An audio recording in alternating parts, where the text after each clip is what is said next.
Mga babala ni PRRD or ni dating Pangulong Rodrigo Roa Duterte nagkakatotoo na. Mga baho ni Franz Castro tuluyan ng naglabasan. BP Sara gaganti kaya dito sa ginawa ng Congress sa mga empleyado ng Office of the Vice President. So yun po mga banateros, mga kabiyaya, isang mabiyayang araw po sa ating lahat at welcome back to my YouTube channel, Jay Guevara TV nga po pala, isa sa mga banateros brothers. At ito, ang ganda ng mga pag-uusapan natin ngayon, kung saan yung mga babala or yung mga ginawang babala ni PRRD nagkakatotoo na ho ngayon. Bilis ng ano talaga, no? Ang bilis ng karma ngayon. Hindi lang karma, talagang karma. Oo, at eto, no, bago tayo pumunta muna doon, alam nyo, eto, isa pa pala, may dugtong ko lang dito sa vlog natin na to. Ngayon ay todo, ano na ho yung mga netizen sa mga, eto, masakit lang isipin na yung mga ibang mga Pilipino, halos ayaw na pong manood sa mainstream media. Ayaw na nilang manood sa mga balita. Ayaw na nilang makinig or ayaw na nilang doon sila kumuha ng update sa mga mainstream media. So hindi naman lahat. May mga mainstream media na hanggang ngayon ay talagang ginagampanan nila kung ano yung kanilang tungkulin. Nandiyan ang SMNI, nandiyan ang Net25 ng mga iglesia at ng KOJC, no? Pero yung iba talaga mapaghahalataan mo na, alam mo yun, na hindi rin natin masasabing bayad sila. Pero kasi yung ibang mga netizen kasi nakakahalata na parang wala nang, parang ano, yung tipong himbis, di ba ang pagbabalita kasi ano yan eh, walang kinikilingan yan, 'di ba? Sabi nga ng GMA, walang kinikilingan yan, walang lahat na sa gitnaan sila palagi. So, yung ibang mga mainstream media ngayon, napaghahalataan na mga one-sided na ngayon. Dahil nga, di natin alam kung bakit nagkakaganito at masyado na hong namimiss ng taong bayan yung una, yung dating mainstream media na talagang makakakuha ka ng totoong impormasyon. So, ngayon kasi halos yung mga netizen, OFW, senior citizen, pati na rin yung mga millennials ngayon na nahihilig ng manood or makinig sa mga issue ng politics world, sa politics world dito sa Pilipinas, politics issue pala, na pag-ano na nila na mas okay pang manood sa mga vlogger kesa sa mainstream media. Mas ginaganahan pa silang manood sa mga vlogger, lalong-lalo na ho sa mga DDS vlogger. Kasi dito kasi sa amin, lalo na dito sa Banateros Brothers, may rules kami. Bawal kaming magsalita ng isang issue na wala kaming hawak na sapat na ebidensya.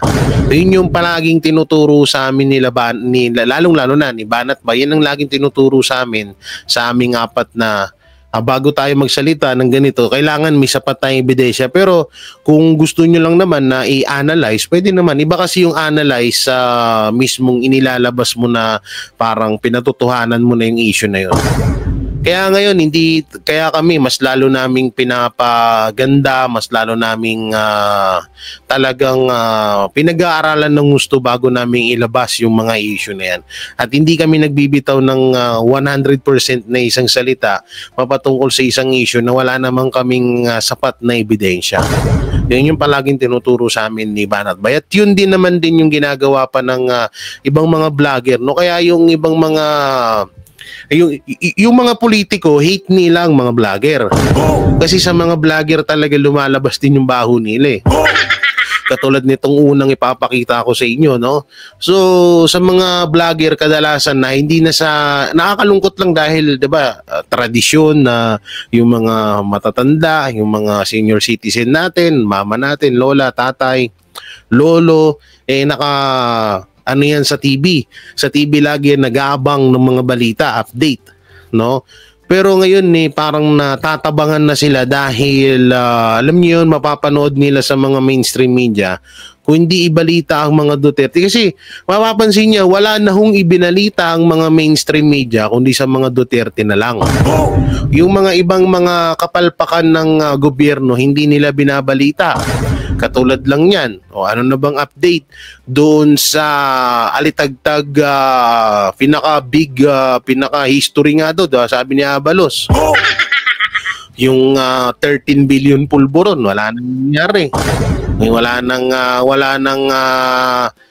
nang update, no? Wala nang update dun sa wala nang update dun sa tawag dito sa nangyaring yun. Sa flood control, wala na rin lahat, halos wala ka nang mapapanood yung mga update yung sa investment pag travel ni Marcos sa iba't ibang bansa, wala na rin. Lahat na ng mainstream media nakapokus lang na ibalita kung ano yung parang maaaring ikasira ng mga Duterte. Kaya nga naiintindihan ko na rin sila kung bakit parang nalalabuan na yung ibang mga Pilipino or natatamad na silang manood sa mainstream media, lalong-lalo na sa TV, no? At kahit sa Facebook, ayaw na rin nila manood eh.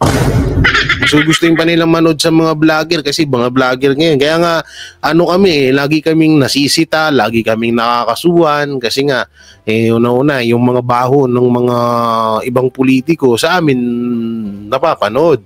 Sa amin lumalabas kasi sa ibang mainstream media, lalo't kapag kakampi ka ng administrasyon ngayon, kahit anong gawin mo dyan, kahit na may ginagawa ka ng kababalagan, kahit sandamakmak na yung kaso mo, o sandamakmak na yung pwedeng ikaso sa'yo, hindi binabalita kasi kakampi ka ng administrasyon.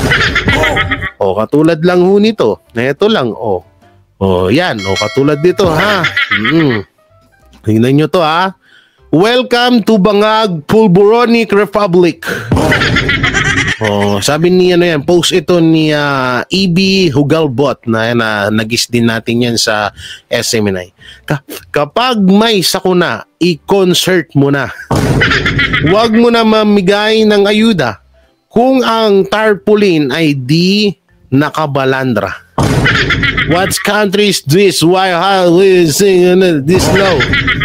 English yun So dito kasi parang may magaganap na naman na concert ng mga buhaya. Ito, pindutin natin tong post ng Bagong Pilipinas Serbisyo per mga Samarenyo sa Samar. Dahil kasamar kayo sa pag-asenso, kasama rin kayo sa kasiyahan at awitan sa gabi pagkakaisa concert. Anong connect nito? Magkita-kita po tayo ngayong Sabado, November 23 sa Coastal Road, Calbayog City upang ipagdiwang ang nagkakaisang Samar sa ilalim ng Bagong Pilipinas. Dito sila Bamboo. Okay, ito pa yung isa. News update, PTB. From PTB post. News update, inabangan na ang mga rollout ng Tabang Bicol, Tindog Oragon, Relief Caravan sa iba't ibang panig ng Bicol. Kabilang na ang lungsod ng Legazpi sa Albay ngayong Huwebes. Pangungunahan nito ni House Speaker, future Prime Minister, President Martin Romualdez. Grabe. Tapos ito yung tarpaulin. Ay, grabe sana. Legazpi, so familiar city Parang dito pinapapunta si Banet Bay doon sa kaso niya kay Saldico.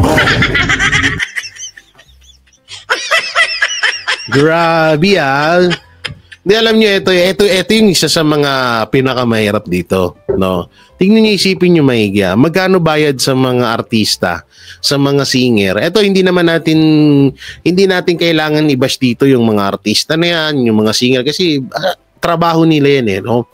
So walang kaso diyan.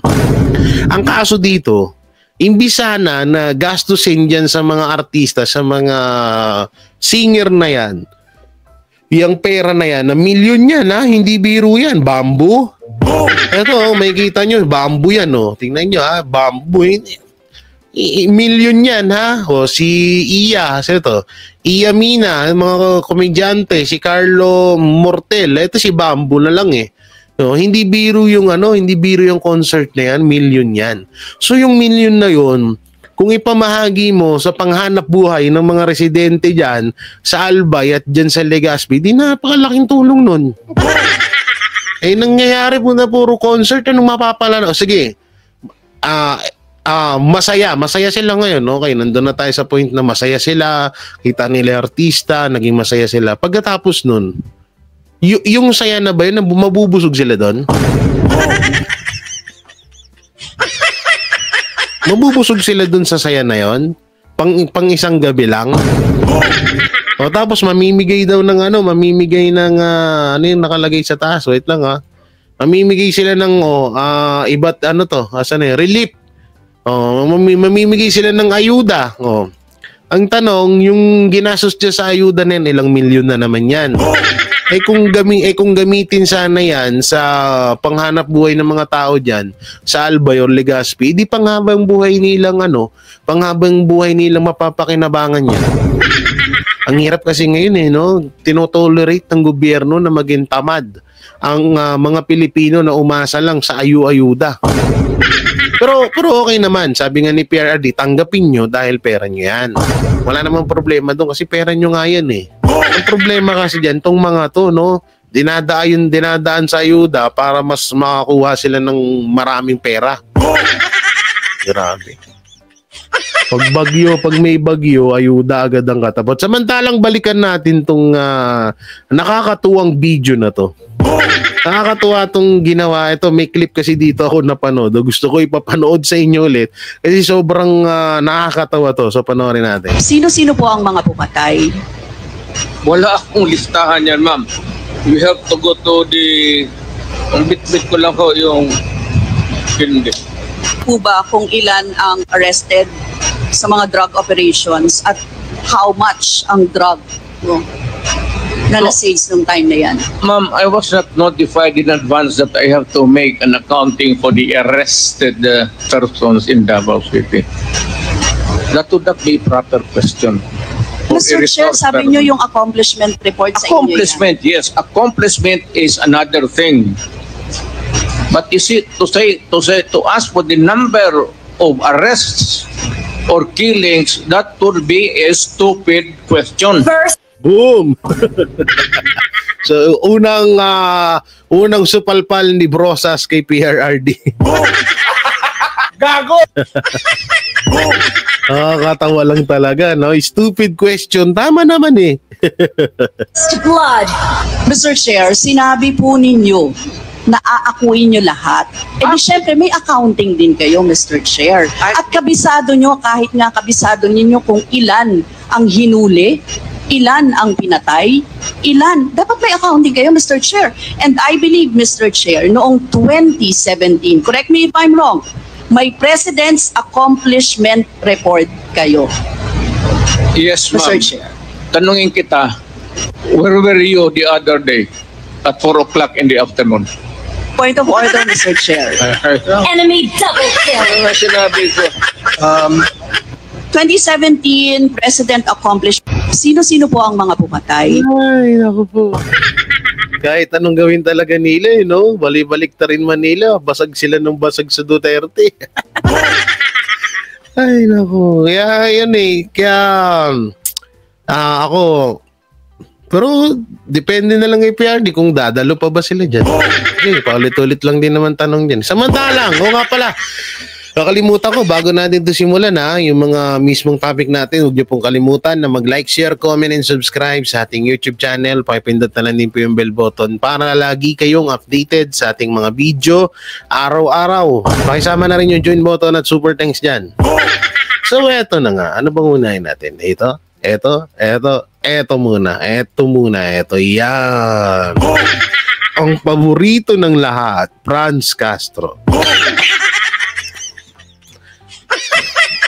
Matapos sabihing mayabang ang OBP, Castro kinasuklaman ng mga Pinoy. Matapos ipakulong si Attorney Lopez.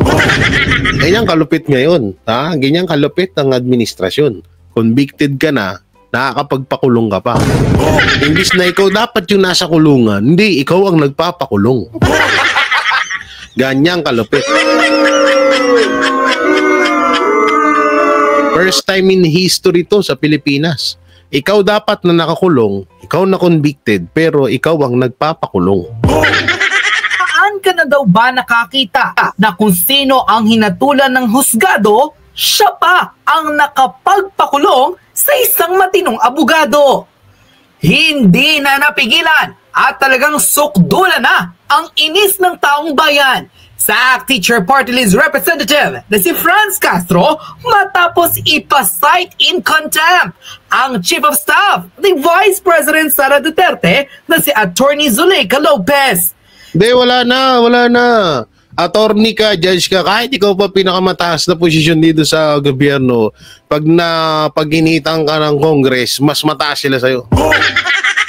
Biri mo, attorney na to attorney versus NPA. Diba? Pero wala, hindi ano yan, contempt yan. Diba? Ganun kalupit sila. Sa nasabing pagpupulong ng Quad Committee, bigo nilang mapiga ang Chief of Staff ni BP Sara.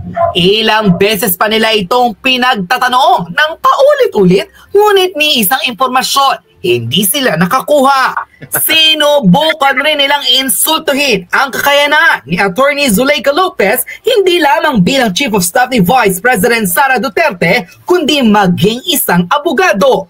Ngunit, tila sukdulan ang inis ng taong bayan at halos isumpa ang ACT Teacher Party List Representative na si Franz Castro matapos itong ipakulong sa Kongreso ang abogado at Chief of Staff ni Vice President Sara Duterte. Yan naman talaga yung ano nila dyan.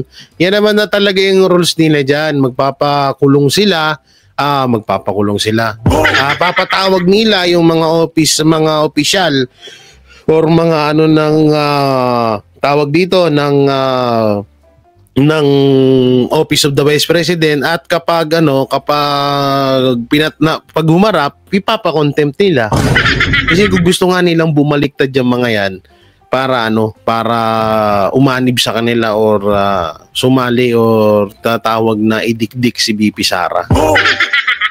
Sa nasabing quad hearing, tila kumbensido raw si Castro na nag-angas o naging mayabang ang opisina ng Vice Presidente nang utusan nito ang Commission on Audit na huwag raw sundin ang House of Representatives, lalo na ang ginagawa raw nilang investigasyon patungkol sa mga issues, partikular na ang confidential fund ni VP Sara. Pagpapaliwanag ni Attorney Zuleika Lopez, hindi raw sila nagyabang, kundi ang totoo lamang raw ang kanilang pinaglalaban. Dahil ayon sa ruling ng Commission on Audit, hindi na dapat pang pakialaman ng kahit na sino mang tao ang investigasyong ginagawa nila sa isang ahensya ng pamahalaan. Partikular na rito ang Office of the Vice President. Kaya't nagtataka raw sila kung bakit patuloy na ginagawang issue ng Committee on Good Government ang ilang mga issues na na-erase na mula mismo sa COA. Hindi ito tinanggap ni Franz Castro at naniniwalang hindi raw nagsabi ng totoo si Attorney Zuleika Lopez, kaya't ito ay ipinakulong niya sa Kongreso. Umani ng samot-saring negatibong reaksyon ang naging hakbang na ito ng ACT Teacher Party List Representative, kung saan tila only in the Philippines nga raw ang ganitong mga eksena, dahil kung sino pa ang kriminal at hinatulan ng korte, siya pa ang nakapagpakulong sa isang abogado na pilit na idinadown dahil lamang kaalyado ni Vice President Sara Duterte. Kung sino pa raw ang kriminal na tao, siya pa ang nakapagpakulong sa isang matinong abogado. Yan nga yung masama dyan no? Anak ng teteng talaga sobrang sobrang baliktad na ng mundo natin ngayon. Kung sino pa yung talagang dapat managot sa batas, sila pa yung nakakalaya, sila pa yung malaya ngayon na samantalang sila yung nanagot sa batas. At pinakamalupit pa rito, sila pa yung nakakapagpapataw ng contempt. Ganyang kalupit si Franz Castro. Wala tayong magagawa eh. Sa ngayon, wala tayong magagawa dahil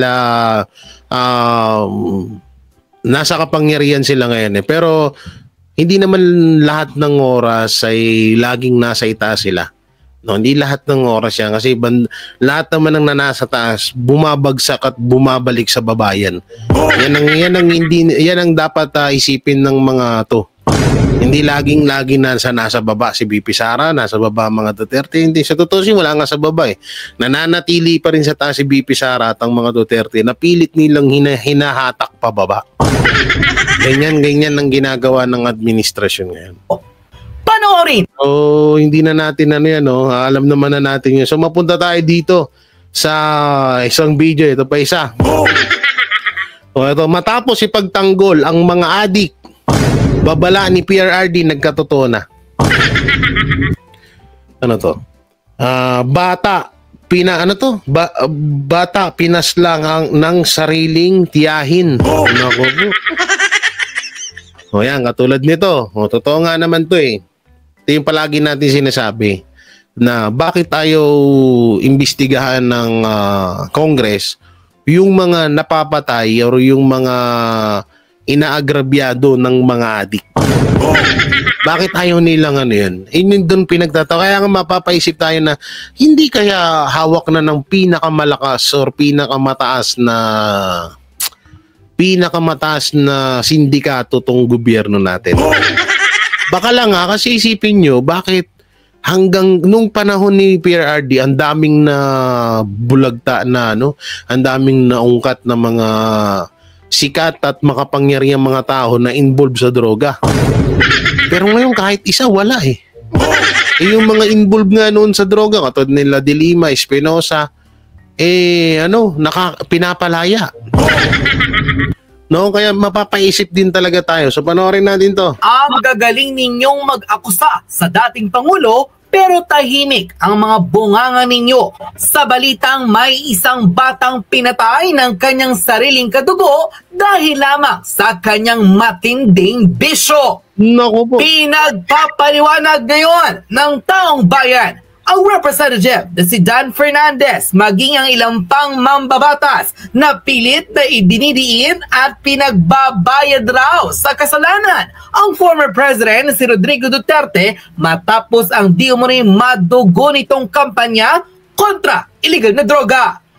Binanatan ng maraming Pilipino ang Laguna representative maging ang mga Makabayan Bloc members sa tila patuloy nilang pagtusta kay former President Duterte at tila panindigang dapat raw itong managot sa kanyang mga pagkakasala dahil sa mga namatay during Dragon War. Kanilang patuloy na pinagdidiinan na may buhay raw ang mga taong napaslang sa kanyang... Yun na nga masama eh. May buhay nga yung mga taong napaslang. Kahit adik sila. Eh ang tanong, yung mga adik na yun, wala bang buhay yung mga pinaslang nun?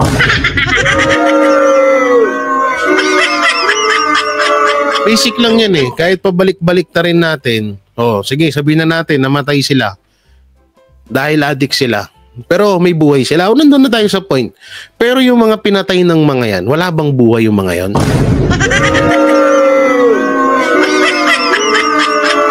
na hindi maisip-isip ng gobyerno ngayon yun. At eto nga, may susunod nga tayo ditong video na kung saan ay PNP nahanda na ang bago at mas makataong pangangampanya kontra illegal na droga. Natin yan ipapanoorin natin yan. Papanoorin natin yan para pero pagtapos na nito. Kaya nga ito palagi namin sinasabi na okay sana to eh. Sige. Dahil makabayan kayo or maka-addict kayo, di ko alam. Sige, questionin niyo Duterte, wala namang problema doon pero sana nasa tama. At dapat neutral. Parang magiging neutral kung yung mga pinatay ng mga addict hindi hindi nyo nga napag-uusapan dyan sa hearing. Ang daming mga nakatenga na mga kaso dyan. Hanggang ngayon, wala pang hustisya yung mga pinatay ng mga adik na yan. Mga pinatay, mga ni-rape. O katulad nito, yung bata na pinatay ng tiyahin niya dahil sa matinding epekto or tama ng shabu sa utak niya. O bakit ngayon tahimik kayo?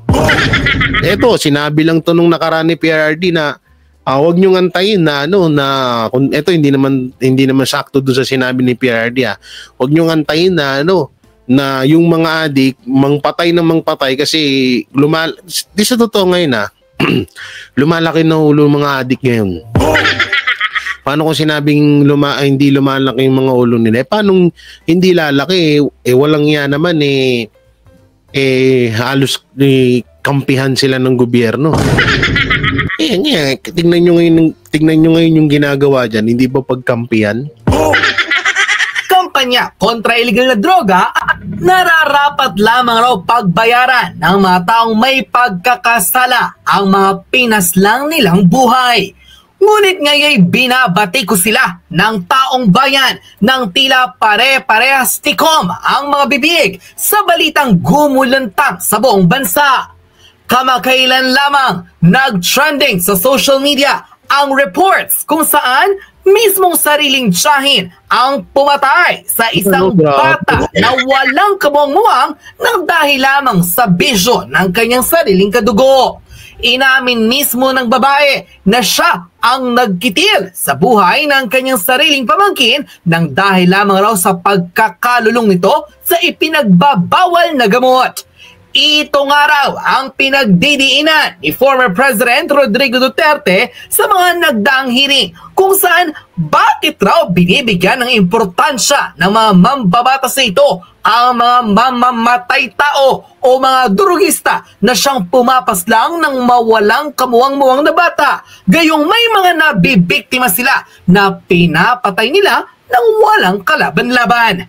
Narito at panoorin ang buong balita kung saan nanginig sa galit ang maraming Pilipino nang mabalik. Ito naman kasi talaga, to naman to No, kaya nararamdaman ko rin yung sinasabi ng ibang mga Pilipino na puro kayo ganyan, puro kayo hearing sa ganyan, pero yung mga pinapatay ng mga adik, hindi nyo pinapakailaman. So ano yung isipin namin? So yung isipin namin is pinagtatanggol nyo ang mga adik. Dito, isa na to, katulad ni Marbil, di ba? Nung nakaraan, sabi niya, hindi daw matatawag na adik yung mga gumagamit. Kasi yung iba daw kaya lang gumagamit dahil nagtatrabaho. Kaya ako nga, ang dami kong trabaho Ba't nagshabu ba ako? Pero panoorin natin, may bagong daw. Makatao daw. Paano makatao to? Leia, ano ang mga bagong estratehiya na nakapaloob dito sa bagong illegal drug war campaign na inihahanda ng PNP? Magandang tanghali sa ULA, ito sa pamamagitan nga ng makabago at human rights-based na estratehiya sa kanilang kampanya kontra illegal na droga. Ayon kay PNP Chief Police General Romel Francisco Marbil, ito ay sa pamamagitan ng kanilang anti-illegal drug campaign roadmap 2024 hanggang 2028.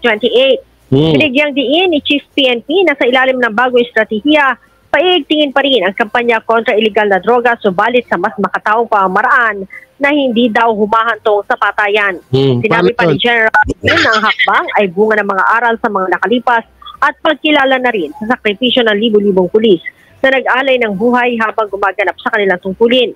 Layon daw nito, Ella, na pangalagaan ang dignidad ng bawat Pilipino at bigyang halaga ang mga ginawang sakripisyo ng mga pulis para sa pagkakaroon ng isang Pilipinas na ligtas at malaya sa impluwensya ng ipinagbabawal na gamot.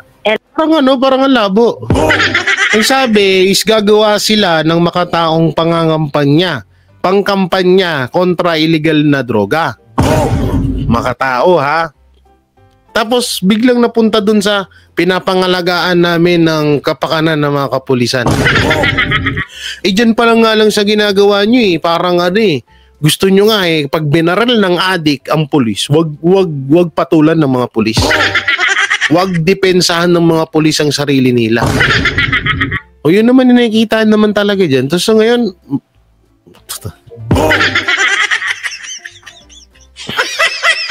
gusto kasi nila ganito mangyari dyan Gusto nila na isipin pa rin ng mga kapulisan na pinapangalagaan sila ng gobyerno.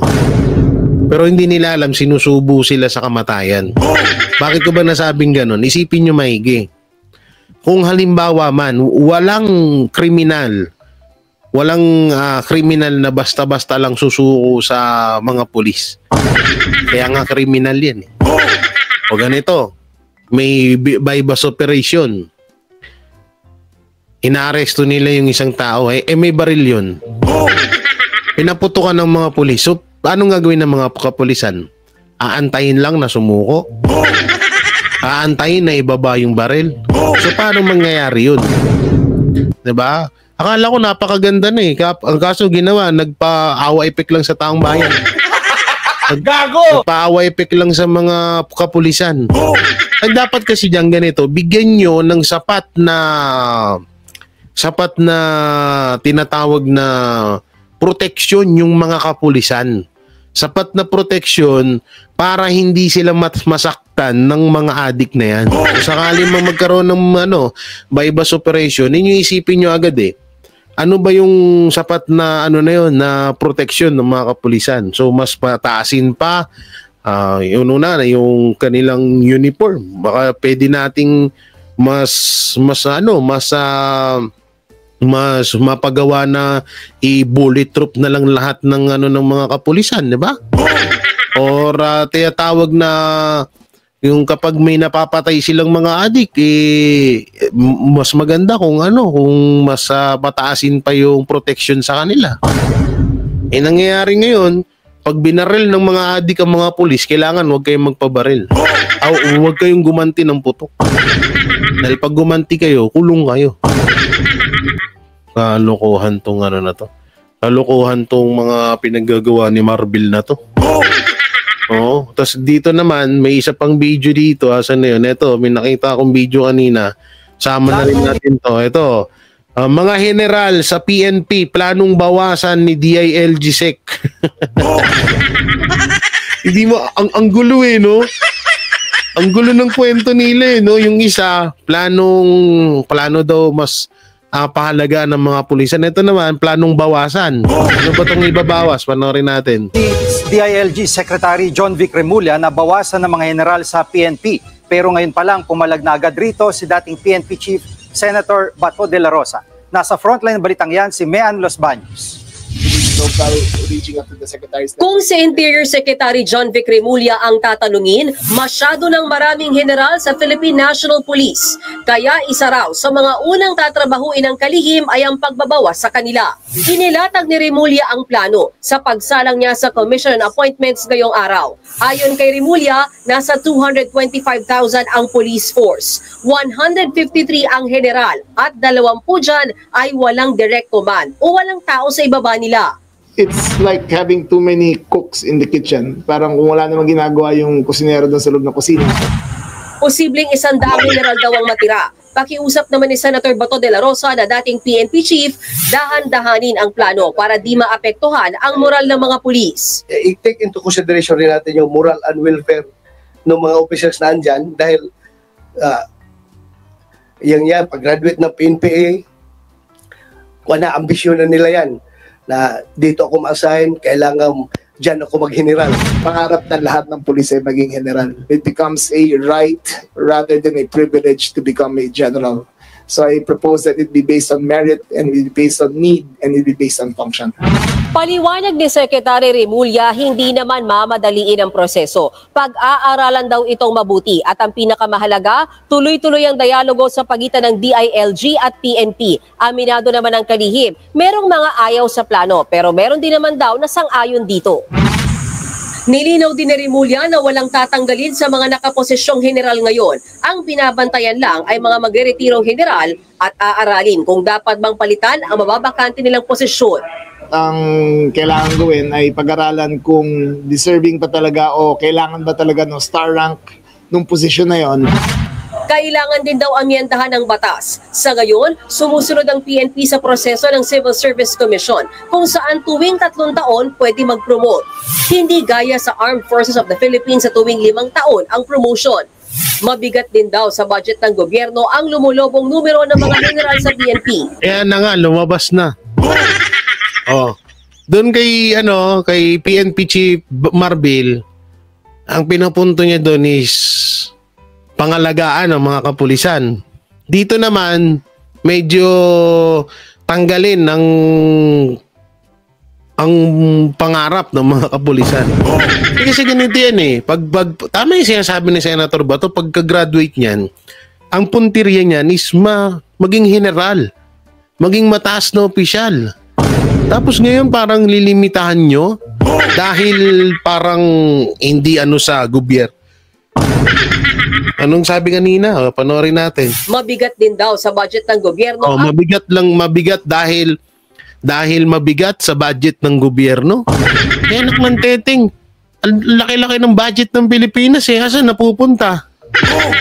Tsaka ito natural lang na pag nabigyan nyo ng mataas na budget ang mga kapulisan dahil buhay nila ang sinasangkalan nila sa bawat misyon na ginagawa nila sa bayan. Tapos nabibigatan kayo, parang big deal pa sa inyo. Anak ng teteng, di ata tama yan. Mga kapulisan dapat kumiluso kayo dito. Huwag nyong hayaan na tratuhin kayo ng ganito ng gobyerno. Bakit nung panahon ni PRRD hindi naman na-question yung budget sa inyo? Tapos ngayon na-question niya, tapos yung pangarap nyo gusto pang putulin. Ano ko ba? Ewan ko ba? Hindi ako sangayon dito. Yung mga kaya nga nag-graduate yung mga yan para ang focus niya, parang lang yan Parang normal na empleyado. Pumasok bilang dishwasher sa isang restaurant. Sige, kanina 'di ba ang ni Remulla pagkain. O kusinero, ito pagkain din kasi mahilig din ako kumain Isang tao nag-apply ng dishwasher. So yung dishwasher na yun, alam naman natin sa dishwasher sa restaurant, ang pinakamahirap na trabaho ay yung magiging dishwasher. Madumi, lagi kang basa kasi naranasan ko yan Lagi kang basa, lagi kang pagod. So syempre, para mapagaang yung trabaho mo, gusto mong ma-promote. Gusto mong ma-promote sa bilang dishwasher ka. So although ang in-apply mo naman dishwasher, pero nasa isip mo pa rin na sipagan mo lang ng sipagan, mapopromote ka sa ganyang Kung gusto mong medyo magaang-gaang, mag-preparation ka or mag-prep or waiter, ganon. Ganyan lang din sa mga pulis. So pag-graduate niyan, ang puntirya agad yun, maging general, maging mataas ang kanilang posisyon. Dahil una-una sa sahod din. Pag mataas ang posisyon mo, malaki ang sahod mo na mas makakatulong sa mga pamilya nila. Tapos kayo, ahadlangan nyo ngayon. Anak ng teteng, ano bang klaseng utak meron kayo? Yun yung pinaka-puntirya dun Hindi, alam nyo, hindi to, hindi yung about dun sa marami ng general, marami ng ganito, parang wala namang ganito, ganyan. Hindi. Ang point talaga dito ni Remulla is yung about dun sa budget. Ito, pakinggan natin ulit to. Lumupin sa tuwing 5 taon ang promotion. Mabigat din daw sa budget ng gobyerno ang lumulobong numero ng mga general sa PNP. Mabigat din daw sa budget ng gobyerno. Bakit dati? Noon pa man, hindi naman na question yan ngayon, ibabalik nyo. Ang ganda-ganda na nung iniwan ni PRRD dyan na budget ng mga kapulisan dyan sa nung panahon niya, tapos ngayon babawasan nyo na naman. Nung nakaraan, binawasan nyo ng tig-50. Hindi ko matukoy ng gusto yun, pero parang may binawas ata na 50 pesos sa kada, di ko alam. Tapos ngayon may panibago na naman kayong strategy para sa mga politiko, di kayo nahihirapan ng magbigay ng budget. Hindi kayo nabibigatan, tapos dito sa mga tao na inaalay nila yung buhay nila para sa kanilang tungkulin, nabibigatan kayo. Anak ng teteng. Mga kapulisan, naku po, gising-gising tayo. Kaya mahirap talaga. Naawa ko dito sa mga kapulisan natin dahil alam nyo naman buhay nila nakasalalay dyan. Tapos ngayon, kaya hindi na tayo magtataka kung may mga ibang mga pulis na bumalik sa dati nilang gawain. Mga pulis na pinatino ni PRRD na babalik sa dating gawain nila. Hindi na ho tayo magtataka sa ganun. Hindi na tayo magtataka na merong isang polis na magiging katulad ni Torre. Ay, sorry. Sabi ko na naman si Torre. So yan mga banateros, mga kabiyaya, nung may kukomento nyo sa mga napanood nyo dito sa aking YouTube channel, comment nyo lang po dyan sa baba. At syempre, don't forget to like, share, comment, and subscribe sa ating YouTube channel. Excuse me, nabusog eh. At syempre, huwag nyo pong kalimutan na mag-join sa aking join button. Pakisama na rin ng super thanks dyan. At mega love shoutout sa lahat ng OFW, hero abroad sa man sulok ng bansa at sa mga ating mahal na senior citizen. Maraming salamat. Ingat kayo palaging. God bless and peace. And bye-bye. Yan ang Banatero, walang inuurungan. Pag tama palakpakan, pag mali ay babanatan. Yan ang Banateros, boses ng ordinaryong Pilipino. Banateros ay walang makakaawan, walang inuurungan. Banateros ay tinutulungan.